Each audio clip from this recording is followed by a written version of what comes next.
እንቋዕ ናብ ቆጠራ ህዝቢ 2020 ብሰላም መጻእኩም እዚ ናይ ቋንቋ ትግርኛ ቪድዮ ምስ ናይ 2020 ቆጠራ ህዝቢ ኸላልየልካዩ ከምኡውን ሓጺር ሓፈሻዊ መግለጺ ናይቲ ኦንላይን መጠይቕ ከቕርብን ነቶም ሕቶታት ብቋንቋ እንግሊዝ ንኽትምልስ ክሕግዘካን እዩ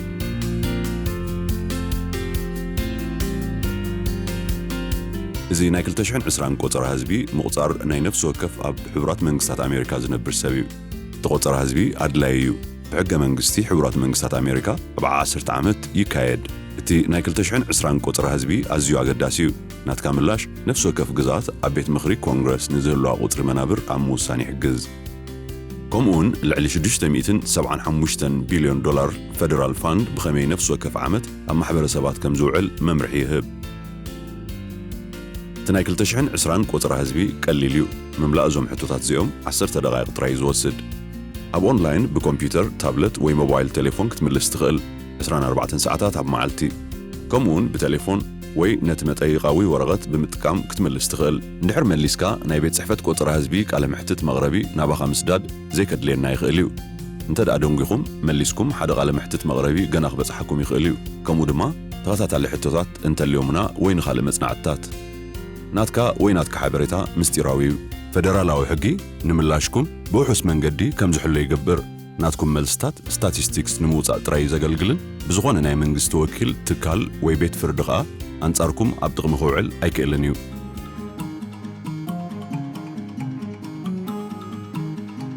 ሕጂ ክንወስደካ ኢና ናብ ሓፂር ጉዕዞ ናይ ኢንተርነት መጠይቕ ናይ ደረጃ ብደረጃ መምርሒታት ድሒሮም ኣብታ ቪድዮ ክቐርቡ እዮም ኣብ ማይ 2020 ሰንሰስ ነጥቢ ጎቭ ኣብ ትበጽሓሉ እዋን ነቲ ናባኻ ብፖስታ ዝተላእከ ወይ ኣብ ማዕጾኻ ዝተገድፈ ናይ ቆጠራ ህዝቢ መለለይ መንነት ወይ ሰንሰስ አይዲ ተጠቒምካ ተመዝጊብካ ክትኣቱ ኢኻ ነዞም ዝስዕቡ ክትገብር ክንሓተካ ኢና ኣድራሻኻ ክትረጋግጽ ከምኡውን ስምካን ቁፅሪ ቴሌፎንካን ክትህብ ብምቕጻል ኣብ ሚያዝያ 1 2020 ክንደይ ሰባት ኣብዚ ኣድራሻ እዚ ክነብሩ ወይ ክጸንሑ ክትቆጽር ክንሓተካ ኢና ከምኡውን ንስም ናይ ነፍሲ ወከፍ ኣብ ኣድራሻኻ ዝነብር ወይ ዝጸንሕ ሰብ ዝርዝር ብተወሳኺ ተረሲዖም ክኾኑ ዝኽእሉ ሰባት ከተጠቓልል ከነዘኻኽረካ ኢና እቲ መንበሪ ገዛ ትውንኖ ዲኻ ወይ ተኻሪኻዮ ክንሓተካ ኢና ከምኡውን ነቲ መንበሪ ገዛ መን ከም ዝውንኖ ወይ መን ከም ዝተኻረዮ ንነፍሲ ወከፍ ሰብ ብዛዕባ እዞም ዝስዕቡ ነገራቶም ክንሓቶም ኢና ጾታ ዝተወለዱሉ ዕለት ከምኡ ድማ ዕድመ ሂስፓኒክ ላቲኖ ወይ ስፓኛዊ መበቆል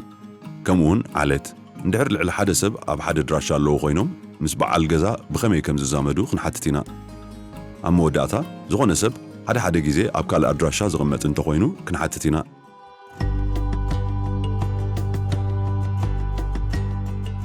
እንድሕር ክትጅምር ቅሩብ ኮይንካ ናብ my 2020 census.gov ሕጂ ኺድ እቲ ኦንላይን መጠይቕ ብቋንቋ እንግሊዝ ከምኡ ድማ 12 እንግሊዝ ብዘይኮኑ ቋንቋታት ይቐርብ ቋንቋ ንምምራጥ ኣብቲ ናይ ግሎብ ምልክት ጠውቕ ከምኡውን ስም ናይቲ ቋንቋ ምረጽ ወይ ነቲ ኣብቲ ታሕቲ ናይ ዝኾነ ስክሪን ዘሎ ስም ናይቲ ቋንቋ ምረጽ እንተደኣ ንዘይተዘርዘረ ቋንቋ ትደልልኻ ኮይንካ ኣይትጨነቕ እዚ ቪድዮ እዚ ናይ መድረኽ ብመድረኽ ኣብነት ከርኢ እዩ ምዕዛብ ቀጽል ነቲ ናይ 2020 ቆጠራ ህዝቢ ኣብ ሓደ ጊዜ ክትውድኦ ኣለካ እንድሕር ገዲፍካዮ ዳግማይ ከም ብሓድሽ ክትጅምር ኣለካ ንኽትጅምር ስታርት ኮስችኔር ዝብል ምረጽ መጀመርታ ናትካ ናይ 12 ኣሃዛት ናይ ቆጠራ ህዝቢ መለለይ መንነት ወይ ሰንሰስ አይዲ ኣእቱ ናትካ ናይ ቆጠራ ህዝቢ መለለይ መንነት ወይ ሰንሰስ አይዲ ኣብቲ ብፖስታ ናብ ኣድራሻኻ ዝሰደድናልካ ነገራት ወይ ኣብ ማዕጾኻ ዝገደፍናልካ ኣሎ እንድሕር ናይ ቆጠራ ህዝቢ መለለይ መንነት ወይ ሰንሰስ አይዲ ዘይብልካ ኮይኑ ነቲ ኣብ ትሕቲ መእተዊ መልጎም ዘሎ ሊንክ ወይ መላገቢ ምረጽ ከምኡ ድማ ገለ ተወሰኽቲ ሕቶታት ብዛዕባ ኣድራሻኻ መልስ ገና ክትምልስ ክትክእል ኢኻ ብድሕሪኡ ነቲ ናይ 2020 ቆጠራ ህዝቢ መጠይቕ ነቲ ዝርአ ዘሎ ኣድራሻ ክትመልእ ምህላውካ ኣረጋግጽ yes ንእወ ወይ no ንኣይፋል ምረጽ እንድሕር ኣብዚ ኣድራሻ እዚ ኣብ ሚያዝያ 1 ክትጸንሕ ኮይንካ እወ ዝብል ምረጽ እንተዘይኮይኑ ኣይፋል ምረጽ እቲ መልጎም next ንቕድሚት ይወስደካ እቲ መልጎም previous ከዓ ንድሕሪት ይወስደካ ነቶም ኣብ ብራውዘርካ ወይ ናይ ኢንተርነት ገንጻሊኻ ዘለዉ ናይ ቅድሚትን ናይ ድሕሪትን መላጉም ኣይትጠቐም እንተዘይኮይኑ ከም ብሓድሽ ምጅማር ከድልየካ እዩ ብምቕጻል ስምካን ቁፅሪ ቴሌፎንካ ናእቱ ብኽብረትካ ስምካ ብናይ ቋንቋ እንግሊዝ ፊደላት ኣቕርብ ሓደ ጊዜ ንመልስኻ ክትረጋግጽ ወይ ተወሳኺ ሓበሬታ ዝሓትት መልእኽቲ ክቕልቀል ይኽእል ቅድሚ ነቲ መልጎም next ምምራጽካ ነቲ ዘእተኻዮ ገምግሞ ነቶም ንዓኻ ብምጥቕላል ኣብ ዝራሻዚ ኣብ ዕለት 1 ሚያዝያ 2020 ዝቕመጡ ቁጽሪ ናይ ሰባት ኣቱ ብዛዕባቶም ሕቶታት ሓገዝ እንተደሊኻ ኣብቶም ዝተሰምረሎም ሰማያዊ ሊንክታት ወይ መላገቢታት ጠዊቕ ንሰባት ኣብቲ መብዛሕትኡ ግዜ ዝነብሩሉን ዝድቅሱሉን ምቕጻርካ ኣረጋግጽ እንተዳ ሓደ ሰብ መብዛሕትኡ ግዜ ዝቕመጠሉ ነባራይነት ዘይብሉ ኮይኑ 1 ሚያዝያ ኣብ ዝጸንሓሉ ቦታ ቁጸሮ ኣብ ኩሉ ዕድመ ንዘለዉ ህፃናትን ቆልዑን ኣጠቓልል ከምኡ ድማ ናይ ቀረባ ወይ ርሕቕ ዝበሉ ቤተሰብ ኣባላት ምሳኻ ዝምድና ዘይብሎም ሰባት ከምኡ ድማ ዝነብሩሉ ቋዋሚ መንበሪ ዘይብሎም ኣብ ዝቕመጡ ዘለዉ ሰባት ንመብዛሕትኡ እዋን ኣብ ዓመት ካብ ዝድራሻ ዝርሒቑ ዝቕመጥ ዝኾነ ሰብ ኣይተጠቓልል ከም ናይ ኮሌጅ ተምሃሮ ኣባል ዕጡቓት ሓይሊ ኣብ ነርሲንግ ገዛ ሆስፒታል ስነ ኣእምሮ ቤት ማእሰርቲ መቐየዲ ማእከላት ወዘተ ዘለዉ ሰባት ወይ ዝበዝሑ ዘለዉ ግን ዝበዝሕ ግዜ ኣብ ካልእ ቦታ ዝነብሩን ዝድቅሱን ሰባት እዞም ሰባት ብኻልእ ኣገባብ ክቑጸሩ እዮም ብድሕሪኡ ስም ናይ ነፍሲ ወከፍ ኣብ ዝድራሻ ዝነብር ዘሎ ሰብ ዘርዝር ተወሰኽቲ ሰባት ንምውሳኽ ነቲ add another person ዝብል መልጎም ምረጽ ኣብ ዕለት 1 ሚያዝያ ዝኾኑ ኣብ ዝድራሻ ዝቕመጡ ሰባት ክንርስዕ ኣይንደልን ኢና እንድሕር ንዝኾነ ኣብ ዝቕመጥ ሰብ ረሲዕካ yes ንእወ ምረጽ ከምኡውን ነቶም ኣስማት ኣእትዎም እንተዘይኮነ no ንኣይፋል ምረጽ ሕጂ ነቶም ዝቕጽሉ ክልተ ሕቶታት ብዛዕባ እቲ ኣብ ዝድራሻ ዘሎ መንበሪ ገዛ ድልው ኮይንካ ኣለኻ ኣብ ሚያዝያ 1 እቲ ኣብ ዝድራሻ ዘሎ ገዛ ኣፓርትመንት ወይ ተንቀሳቓሲ ገዛ ከም ዝስዕብ ድዩ ክኸውን ብባዕሎም ወይ ብኣባል ቤተሰብ ዝውነን መንበሪ ገዛ ምስ ንብረት ምትሓዝ ወይ ልቓሕ ናይ ገዛ ትሒዝካ ምልቃሕ ዘጠቓለለ ብባዕሎም ወይ ብኣባል ቤተሰብ ዝውነን መንበሪ ገዛ ነፃን ግልጻን እዩ ብዘይ ምንም ንብረት ምትሓዝ ወይ ልቓሕ ዝተኻረየ ወይ ብዘይ ክፍሊት ኮነ ክራይ ዝተተሓዘ ብድሕሪኡ ነቶም ኣስማት ናይቶም ወነንቲ ወይ ተኻሬቲ ናይቲ ገዛ ኣፓርትመንት ወይ ተንቀሳቓሲ ገዛ ምረጽ ብምቕጻል ብዛዕባቶም ኣቐዲምካ ዝዘርዘርካዮም ሰባት ገለ ሕቶታት ንሓትት መጀመርታ እቲ ሰብ ወዲ ተባዕታይ እንተኾይኑ ንሓትት ወይ ኣንስተይቲ እንተኾይና ከምኡውን እዚ ሰብዚ ዝተወልደሉ ወርሒ መዓልቲ ከምኡ ድማ ዓመት ንሓትት እቲ ዝርአ ዕድመ ኣብ 1 ሚያዝያ 2020 ቅኑዕ ምዃኑ ኣረጋግጽ ብምቕጻል ብዛዕባ ሂስፓኒክ መበቆል ወይ ዓሌት ንሓትት ብኽብረትካ ንኽልቲኦም እዚኦም መልስ ከምኡውን ነዚ ዝቕጽል ሕቶ ምረጽ እንድሕር እዚ ሰብ እንተዘይኮይኑ ሂስፓኒክ ላቲኖ ወይ ስፓኒሽ መበቆል ሜክሲካዊ ወይ ሜክሲካዊት ሜክሲካዊ ኣሜሪካዊ ወይ ሜክሲካዊት ኣሜሪካዊት ወይ ቺካኖ ፖርቶሪካዊ ወይ ፖርቶሪካዊት ኩባዊ ወይ ኩባዊት ወይ ካልእ ሂስፓኒክ ላቲኖ ወይ ስፓኛዊ መበቆል ዘለዎ እንድሕር ነቲ ናይ መወዳእታ መልሲ መሪጽካ ዝያዳ ዝርዝራት ኣብቲ ኣብ ታሕቲ ዘሎ ሳጹን ኣእቱ ብምቕጻል ብዛዕባ ዓሌት ንሓትት ሓደ ወይ ልዕሊኡ ሳንዱቕ መምረፂ ሕረ ጻዕዳ ጸሊም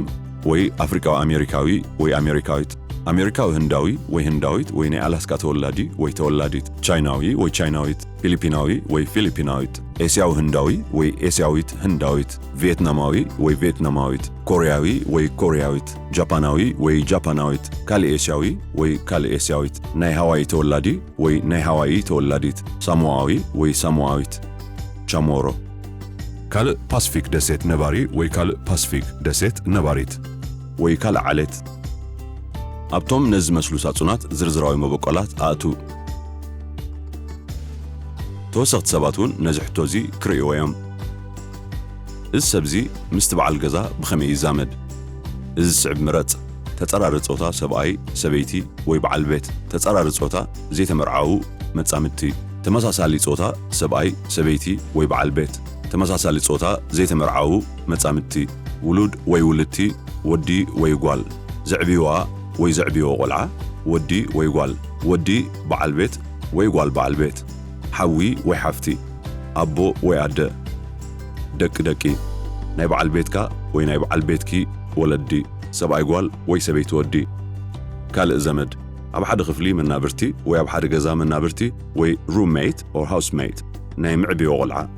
ወይ ካልእ ዘመድ ዘይኮነ ዳርጋ ወዲና ኢና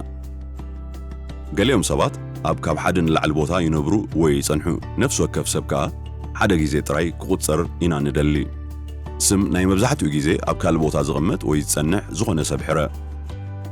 ተዘይኮነ none of the above ዝብል ምረጽ እንተዳ ሓደ ሰብ መብዛሕትኡ ግዜ ኣብ ካልእ ቦታ ዝቕመጥ ኮይኑ እቲ ምኽንያት ኣየናይ ምዃኑ ካብዞም ዝስዕቡ ሕረ ምስ ወላዲ ኣቦ ሓጎ ወይ ንሓጎ ወይ ካልእ ሰብ ንኽኸውን ኣብ ኮሌጅ ንኽመሃር ንናይ ውትድርና ዕዮ